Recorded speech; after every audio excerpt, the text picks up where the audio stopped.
Voltamos para o último bloco do nosso programa. Estamos conversando com o consultor Renan Sinac sobre o impacto da gestão por competências nas empresas e organizações. Muito bem, Renan, a troca de informações entre a empresa e os colaboradores parece ser fundamental aí para que os objetivos sejam alcançados. Mas, em geral, a avaliação, o chamado feedback, o temido feedback, diga-se de passagem, ele é visto como um momento de tensão e desconforto. Qual é que é o maior erro que as empresas costumam cometer na hora do feedback? Esse medo, Vanderlei, essa origem do medo, ela está numa cultura latino-americana, em especial aqui do Brasil, bastante voltada para os relacionamentos. Então nós temos o hábito de evitar o conflito ou as discordâncias. E esse hábito de evitar o conflito e as discordâncias é que proporciona a dificuldade do feedback, porque nós tentamos fazer com que aquela verdade absoluta do nosso ponto de vista seja encarada como absoluta também pelo outro. Isso, em segunda instância, quer dizer o quê? É necessário que o momento do feedback não seja visto como um tabu, porque ele é apenas a troca de informações. O momento do feedback não é feito para punir, para criticar ou mesmo para fazer ressalvas sobre o desempenho de ninguém. É apenas a troca de informações. Agora, há uma característica também dos seres humanos que é bastante difícil de ser contornada, é que nós ouvimos com a intenção de responder e não com a intenção de compreender. E aí o que acontece? O indivíduo recebe uma informação que ele não gosta, ao invés de ele processar aquela informação, ele começa a criar meios para rebater. E nisso, esse fenômeno gera um conflito e esse conflito se instala na organização, traduzindo o momento do feedback como sendo um tabu, como sendo algo ruim. Mas a organização precisa se preparar e preparar as suas pessoas principalmente para ouvir, porque emitir informações e principalmente crítica, a gente é muito bom. Professor Renan, e qual a vantagem para alguém que trabalha numa empresa ou organização que adotou a gestão por competências? Se você analisar, Vanderlei, o que mais incomoda as pessoas no ambiente de trabalho, pelos princípios da OIT, da Organização Internacional do Trabalho, você vai encontrar que um dos fatores é a falta de previsibilidade, ou seja, um dia aquilo que você faz é bem visto, no outro dia aquilo que você faz as pessoas já não gostam mais, de maneira muito subjetiva. As organizações que adotam um modelo de gestão, no caso aqui a gestão por competências, elas traduzem a sua conduta, a sua forma de interagir com os seus profissionais de forma mais previsível. Então você sabe exatamente o que esperam de você e você tem uma condição de desempenhar o seu trabalho com muito mais assertividade.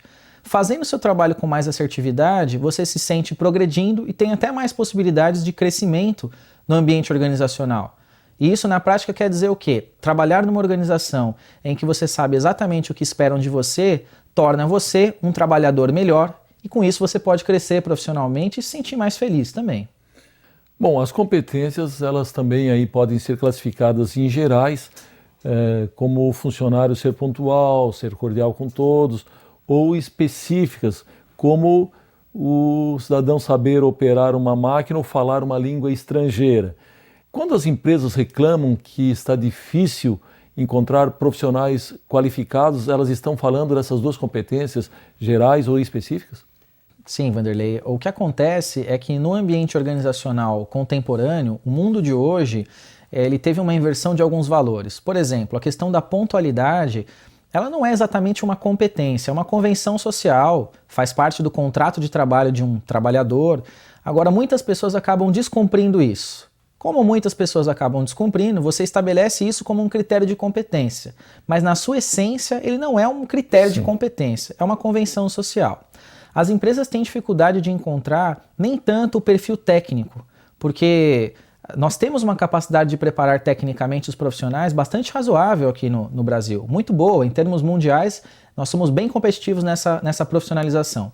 Mas o que nós temos muita dificuldade é de capacitar o profissional, prepará-lo para o ambiente de negócios no que tange a perspectiva comportamental. Então a dificuldade que as empresas têm é de encontrar pessoas com um perfil de conduta adequado ao ambiente de trabalho que aquela organização convive. Essa é a maior dificuldade.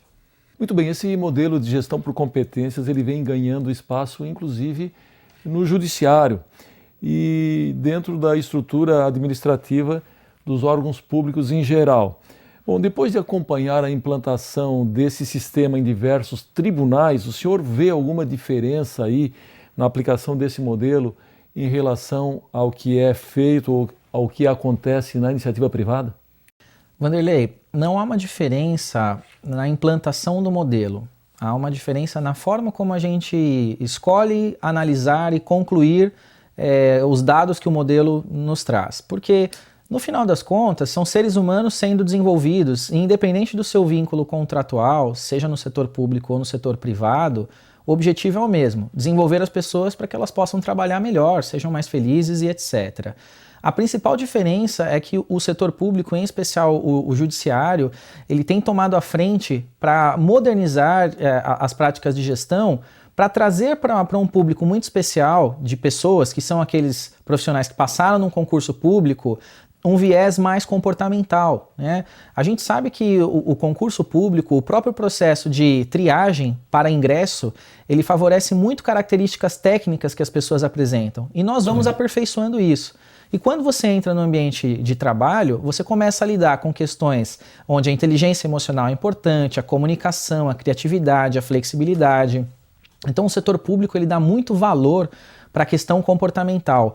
Essa modernização, a qual eu como cidadão fico muito feliz que esteja acontecendo, favorece um modelo de gestão não para essa geração, mas para daqui a 2, 3 gerações nós termos um modelo de gestão de pessoas no setor público mais coeso, preocupado também com questões comportamentais. Isso é tão relevante que, se você parar para analisar, o cidadão, quando vai usar um serviço público, ele não analisa a prestação, por exemplo, jurisdicional, no caso do judiciário, sobre o aspecto técnico, porque ele não tem essa condição, a maior parte das pessoas não tem. O que nós valorizamos? Um bom atendimento, uma disposição, e isso é parte comportamental, que por um grande período de tempo foi absolutamente esquecido, não apenas no setor público, mas no setor privado brasileiro também, e agora retoma com muita força. Por quê? Porque o ser humano cada vez mais precisa interagir. E interagir é basicamente conduta comportamental. Muito bem, professor Renan, nós estamos nos encaminhando para o final da nossa entrevista, mas eu gostaria de deixar você à vontade para destacar algum aspecto que você considera importante nesse tema que nós estamos abordando. Em especial, Vanderlei, após ter feito muitos trabalhos, seja para o setor público ou para o setor privado brasileiro e também fora do nosso país, o que eu posso concluir é que nós temos um amadurecimento na cultura nacional sobre o conceito de público e privado. Público é aquilo que é de todos, não é aquilo que não é de ninguém. E o brasileiro, ele ainda está amadurecendo nessa concepção, então a minha dica é: vá conhecer sobre o modelo de gestão pública, existe muita literatura sobre isso, muitas coisas já foram modernizadas em relação ao paradigma da repartição pública que nós temos, né, que é bastante arcaico e você quase não encontra mais.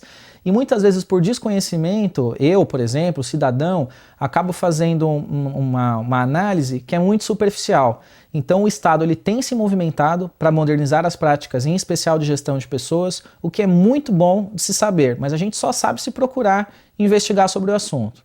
Eu, por exemplo, escrevi um livro sobre esse tema, Gestão por Competências no Setor Público, e é impressionante como numa pesquisa mais aprofundada, você encontra diversas instituições que elas operam como se fossem empresas privadas, focadas em resultados, reconhecendo o seu servidor. Então a minha dica é essa, para o cidadão conhecer mais, buscar saber mais, porque tudo que acontece que envolve a nossa nação também é nosso. Muito bem, professor Renan, muito obrigado pela entrevista, foi muito proveitosa.